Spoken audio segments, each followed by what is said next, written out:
Bangla band সঙ্গীতের কিংবদন্তি শিল্পী, গিটারিস্ট ও সুরকার আইয়ুব বাচ্চুর জন্মদিন আজ। বেঁচে থাকলে ৬৪ বছরে পা দিতেন বাংলা ব্যান্ডের এই মহাতারকা। হয়তো দুষ্টুমির ছলে বলতেন, ৬৪ কেন বলছো, আমি তো চিরতরুণ।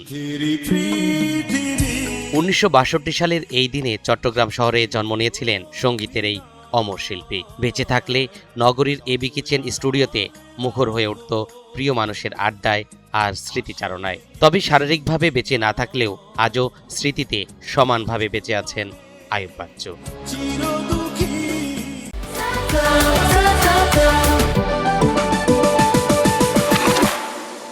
প্রায় এক দশক সোলস ব্যান্ডের গিটারিস্ট হিসেবে কাজ করেছেন। ৯০-এর দশকে তার নেতৃত্বে যাত্রা শুরু করে জনপ্রিয় ব্যান্ড এলআরবি।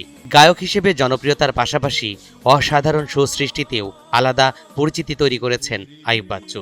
আম্মা জান, চলো বদলে যাই, হাসতে দেখো, এখন অনেক রাত, রূপালী গীত, রূপালী গিটার, ফেরারি মন, আমি কষ্ট পেতে ভালোবাসি, সেই তারা ভরা রাতে, উড়াল দেব আকাশে, এরকম বহু কালজয়ী গানের স্রষ্টা আমাদের আইয়ুব বাচ্চু।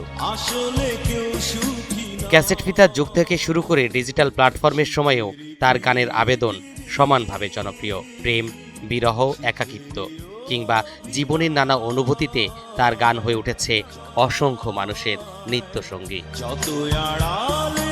দীর্ঘ সঙ্গীত জীবনে ব্যান্ড সঙ্গীতকে সমৃদ্ধ করে যাওয়া এই কিংবদন্তি শিল্পী ২০১৮ সালের ১৮ অক্টোবর সবাইকে কাঁদিয়ে পরপারে পাড়ি জমান। তবে তার সৃষ্টি ও কণ্ঠের জাদু এখনও বেঁচে আছে শ্রোতাদের হৃদয়ে।